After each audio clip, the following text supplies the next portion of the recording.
मंगला नाम की एक बहुत ही गरीब बूढ़ी औरत अपनी बहू बेटे के साथ रहा करती थी।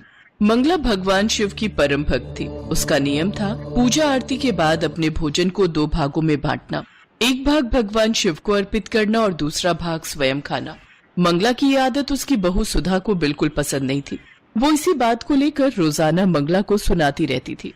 माँ जी, आपको पता है ना, घर में रोटी का अकाल पड़ा हुआ है। बड़ी मुश्किल से एक वक्त की रोटी घर में बनती है, उसमें से भी आप आधा हिस्सा भगवान शिव के नाम का दूसरे गरीबों में बांट देते हो। ऐसे कैसे चलेगा? इससे तो अच्छा है आप आधा ही भोजन लिया करो ना। आधा खराब क्यों करते हो? मैं खराब नहीं करती हूँ, मैं तो अपने जैसे ही दूसरे गरीबों को भगवान शिव के नाम का भोजन देती हूँ ताकि किसी और का भी पेट भर सके। और फिर मैं अपनी रोटी में से ही तो आधी रोटी देती हूँ, मैं इससे अधिक भोजन नहीं लेती। तो ठीक है, आपको कल से आधी रोटी ही मिलेगी ताकि आपकी आधी रोटी घर में इस्तेमाल हो सके। कितने दिनों से पता भी है कि इन्हें काम नहीं मिल रहा। माँ सुधा ठीक कह रही है, अपने हिस्से की आधी रोटी लेकर क्यों भूखी रहती हो? गलती तुम्हारी है माँ, हम तुम्हारे लिए सोचते हैं कि तुम अपना पेट भर लो और तुम हो कि रोटी को भगवान शिव का नाम लेकर बांटती फिरती हो। लाओ सुधा, मुझे भी कुछ खाने को दे दो, सुबह से दिमाग खराब हो गया, कहीं भी कोई काम नहीं मिल रहा, पता नहीं घर कैसे चलेगा। मंगला ने 2 रोटी पर थोड़ी सब्जी रखकर गोपाल को दे दी। गोपाल ने रोटी खाई और खटिया बिछाकर सो गया। रोजाना का यही नियम था। गोपाल को अगर काम मिलता तो थोड़े पैसे ले आता, नहीं तो घर में कुछ भी नहीं बनता था।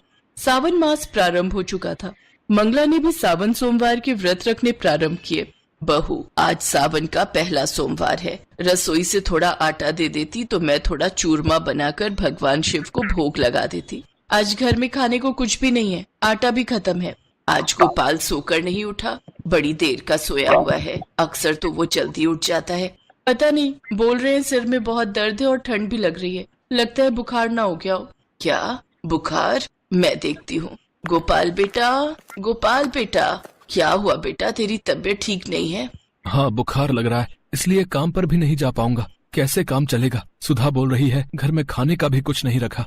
तू चिंता मत कर बेटा, मैं देखती हूँ, कहीं से कुछ इंतजाम हो जाए। तू आराम कर, मैं आती हूँ। कह तो ऐसी रही है जैसे महीने भर का राशन उठा कर ले आएंगी, देखना खाली हाथ लौट आएंगी। मंगला बड़ी देर तक सड़क पर घूमती रही पर उसे कोई रास्ता नजर नहीं आया जिससे वो पैसे कमा सके। भैया, कोई काम मिलेगा? नहीं अम्मा, हमारी दुकान पर आप जैसे बूढ़े लोगों के लिए कोई काम नहीं है। क्या करूँ, मुझे तो कोई भी काम नहीं दे रहा। हे शिव शंकर, मेरी मदद करो। अरे राधे, वो खाना बनाने वाली आई क्यों नहीं? अरे तुझे पता है ना, मोहनलाल जी के घर आज सावन की पूजा है। उनकी पत्नी का आग्रह था कि एक रोटी बनाने वाली उन्हें चाहिए ताकि प्रसाद के लिए खीर पूरी बना सके। मालिक, मैं आपको बताना भूल गया, वो रोटी बनाने वाली आ नहीं सकती, उसकी सास बीमार हो गई है। उसने मुझे सुबह ही फोन कर दिया था। तू मुझे अब बता रहा है? अब इतनी जल्दी में मैं रोटी बनाने वाली कहाँ से ढूंढ कर लाऊं भाई? अरे मैंने उनसे पैसे भी एडवांस के लिए हुए हैं। बेटा, कोई काम मिलेगा, मुझे पैसों की बहुत जरूरत है, मेरी मदद करो, मैं कोई भी काम करूंगी बेटा। अम्मा, खाना बना सकती हो? एक घर में सावन की पूजा है, वहाँ पर कुछ लोगों का प्रसाद का खाना तैयार करना है। अगर तुम हाँ कहो तो मैं तुम्हें अपने नौकर के साथ वहाँ भेज देता हूँ। हाँ बेटा, मैं शुद्ध शाकाहारी भोजन अच्छे से तैयार कर सकती हूँ।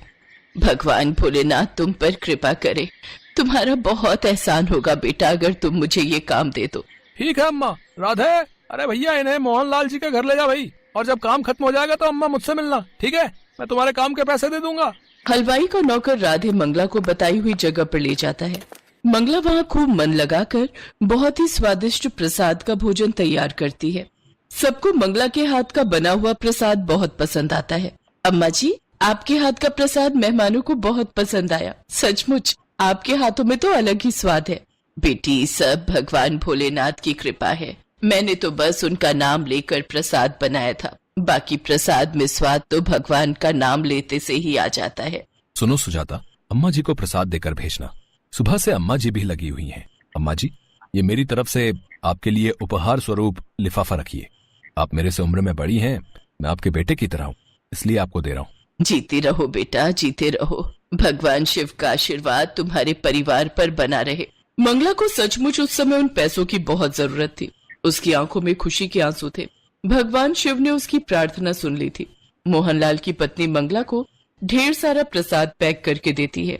मोहनलाल ने मंगला को 5100 रुपए का लिफाफा भी उपहार में दिया।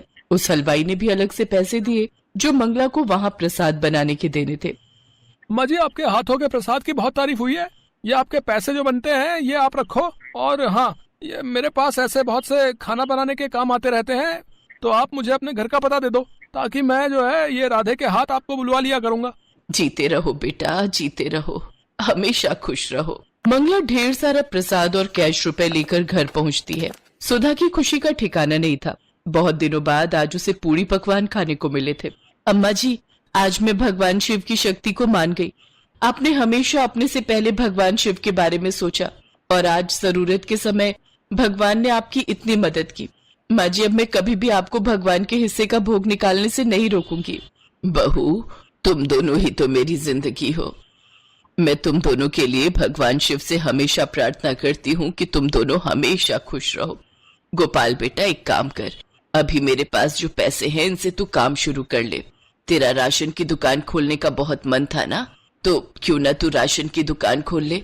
मेरी मदन हलवाई से बात हो गई है, वो मुझे बीच बीच में बुलाते रहेंगे। पैसों की तू चिंता मत कर, बस तू अपना व्यापार जमा ले बेटा। मंगला की बात सुनकर गोपाल की आंखों में आंसू आ जाते हैं। गोपाल और सुधा दोनों मिलकर मंगला के पैर छूते हैं और आशीर्वाद लेते हैं। माँ होती है, वो अपने बच्चों के लिए अपने से पहले सोचती है। ये बात गोपाल और सुधा को समझ आ गई थी। उस दिन से गोपाल और सुधा भी मंगला के साथ भगवान शिव की पूजा करने लगे, और अपने भोजन से थोड़ा भोजन वो भगवान शिव के नाम का जरूरतमंद लोगों को अवश्य देते थे। धीरे धीरे मंगला की शिव भक्ति के फलस्वरूप उसके परिवार में गरीबी के दिन दूर हो गए।